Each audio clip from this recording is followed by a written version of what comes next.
दोस्तों, फूलगोभी की खेती से बम्पर पैदावार का सबसे बड़ा मूल मंत्र है स्वस्थ और हेल्दी नर्सरी और समय पर उसका ट्रांसप्लांट होना।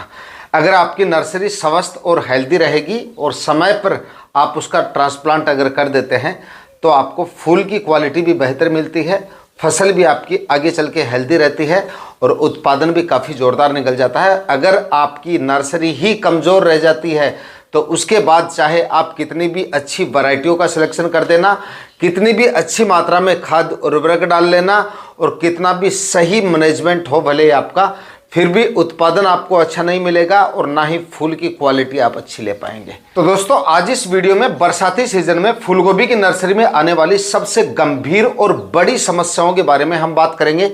साथ ही ये भी बताऊंगा कि किस तरह से आप इन बीमारियों को पूरी तरह से कंट्रोल कर सकते हैं और साथ ही कुछ 6-7 ज़रूरी सावधानियां भी मैं आपको बताऊंगा। उसके बाद हो सकता है कि इन समस्याओं का आपको सामना ही ना करना पड़े और आपकी नर्सरी हेल्दी और स्वस्थ रहेगी।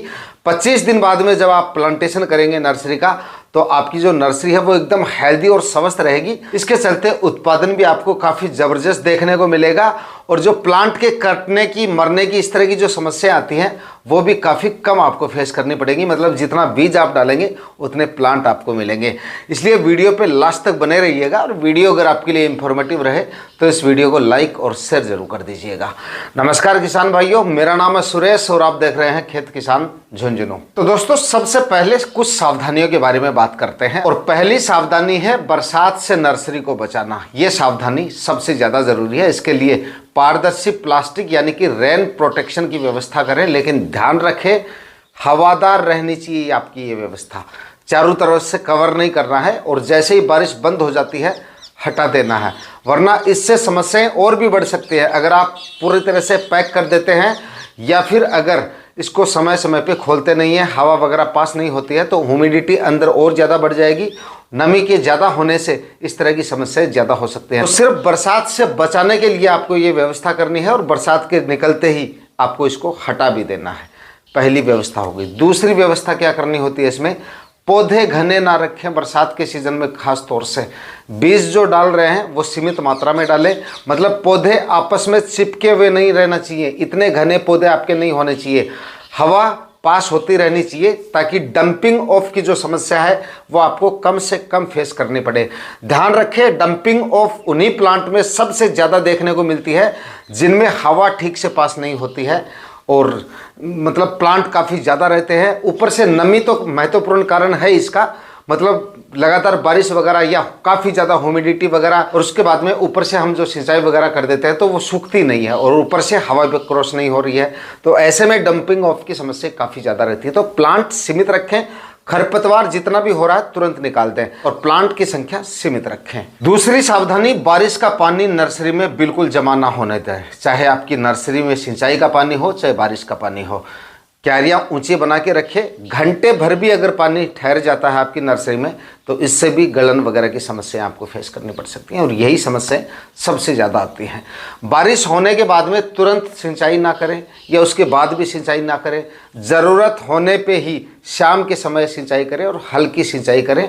नमी है, अगर बारिश हुई है, नमी है तो सिंचाई को रोक देना चाहिए। डंपिंग ऑफ पर नज़र बना के रखें। ऐसा नहीं है कि आपको इसका कोई सिग्नल मिलता है, जब सिम्टम दिखेंगे उसके बाद पता चलेगा। डंपिंग ऑफ एक ऐसी बीमारी है, शाम को आप नर्सरी को स्वस्थ छोड़ेंगे, अगले दिन काफ़ी ज़्यादा प्लांट आपको ख़राब हुए मिल सकते हैं, तो इस पर नज़र बना के रखें। एक आध प्लांट में भी इस तरह की समस्या दिखती है, मतलब कि ज़मीन की सतह से प्लांट जो है वो गलकर और ज़मीन की तरफ जा रहा है या नीचे गिर रहा है, तो समझ जाइए इस तरह के सिम्टम आ चुके हैं आपकी नर्सरी में। ऐसे में क्या करना है, इस प्रकार के पौधों को तुरंत क्यारियों से हटा दें और हवा और नमी सुधारें। मतलब हवा पास होने दें और जो ज़्यादा नमी है उसको कम करें और सिंचाई पे भी कंट्रोल करें। इस तरह की समस्याएं आती हैं तो और बीमारियां बढ़ती हैं तो किस तरह के स्टेप आपको लेने हैं वो हम आगे बात करेंगे।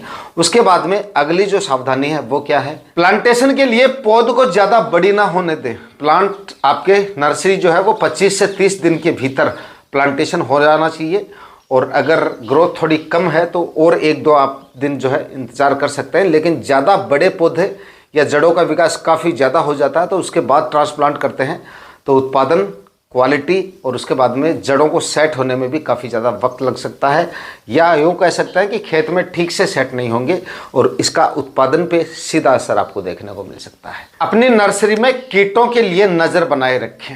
1-2 दिन से निरीक्षण करते रहें पत्तों के ऊपर और नीचे थ्रिप्स और जो माहू वगैरह है, और जो चबाने वाले कीट है खासतौर से जो ग्रीन सुंडी आती है उसका प्रकोप भी काफ़ी ज़्यादा देखा जाता है, तो उस पर नज़र बना के रखें। अगर इस तरह के सिम्टम दिखते हैं तो नीम ऑयल वगैरह का इस्तेमाल कर सकते हैं।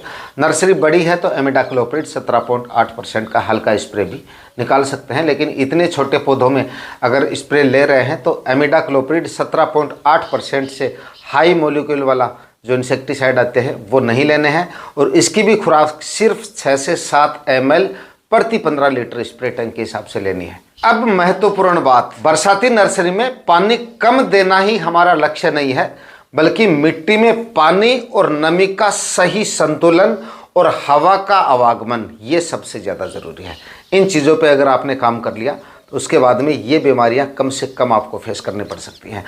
अब जिन किसान भाइयों को इस तरह की समस्या फेस करनी भी पड़े तो क्या स्टेप लेने चाहिए, मतलब कि हर 5-6 दिन के अंतराल से आप यूपीएल का जो साफ आता है उसका स्प्रे निकालते रहें प्रिवेंटिव में, और अगर कुछ सिम्टम दिखाई देते हैं तो मैनकोजेब जो 75% में आता है वो ले सकते हैं, उससे ये पूरी तरह से कंट्रोल हो जाती है। और उससे नहीं भी होती है तो आपको ले लेना है आपका जो कॉपर ऑक्सीक्लोराइड आता है, जड़ गलन की समस्याएं अगर साथ में है और समस्याएं कंट्रोल नहीं हो रही तो कॉपर ऑक्सीक्लोराइड 50% वाला आता है, वो आप ले सकते हैं। समस्याएं बार बार आ रही हैं और आपको इसमें अगर कुछ बैक्टीरियल इन्फेक्शन जैसे चांसेस दिख रहे हैं तो आप साथ में कासुगाइमासिन फंगिसाइड ले सकते हैं, एसएल फॉर्म में आता है 3% में, ये आप ले लीजिए, ये साथ में ही ले सकते हैं।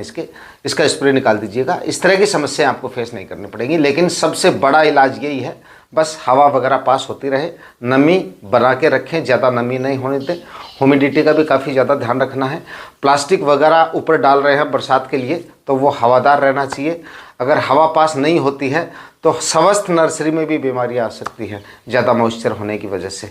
तो ये थोड़ी सी अगर आप सावधानियाँ रखते हैं तो नर्सरी आपकी काफ़ी हेल्दी और स्वस्थ रहेगी, बीमारियाँ कोसों दूर रहेगी आपकी नर्सरी से।